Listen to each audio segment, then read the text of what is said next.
Louche de Neymar pour Mbappé à la 5e minute de jeu. Doublé d'Mbappé à la 22e minute. Le Paris Saint-Germain surclasse la Juventus pour le lancement de sa campagne de Ligue des Champions. Et de quelle manière, les gars? Yo les gars, j'espère que vous allez bien. On se retrouve dans cette vidéo pour faire le débrief de la rencontre PSG-Juventus. On n'oublie pas de rester jusqu'au bout de la vidéo. C'est parti. Commençons par la première période, les gars. On ne va pas se mentir. C'était une première mi-temps à sens unique.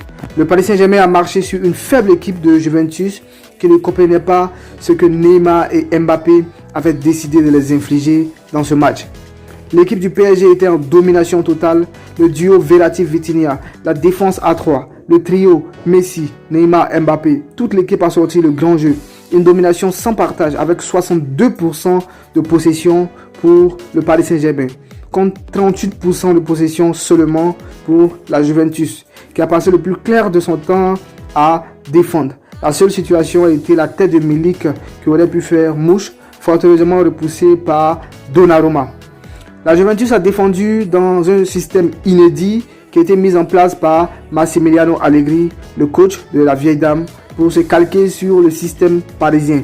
Ça n'a pas marché du tout, il faut se l'avouer. La Juventus a défendu sur la quasi-totalité de la première période et de la pire des façons possibles, tant les joueurs de la Juventus étaient loin du porteur de balle et absents dans l'agressivité. Autant dire que c'est une première mi-temps aboutie côté parisien avec une démonstration collective qui a vu une Juventus s'incliner totalement. La seconde période laisse place à une renaissance de la Juventus dans le match, bien aidé par le changement de leur système de jeu, repassant à 4 derrière.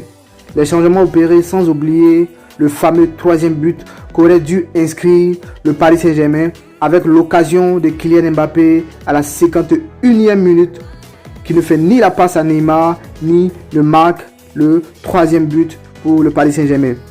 2 minutes plus tard, McKennie réduit le score à la 53e minute de jeu, Juventus 1, Paris Saint-Germain 2. C'est alors qu'on commence à voir un Paris Saint-Germain des mauvais soirs avec une équipe qui semble très faible dans ces temps faibles. Disons que la seconde mi-temps a réduit l'écart. La seconde mi-temps a réduit l'écart de la première période, remettant les deux équipes plus ou moins au même niveau. Finalement, le Paris Saint-Germain s'impose 2-1, victoire historique du Paris Saint-Germain qui gagne la Juventus pour la première fois de son histoire. Voilà les gars pour la vidéo. On n'oublie pas de liker et de s'abonner. On se retrouve très prochainement. Merci d'avoir suivi la vidéo.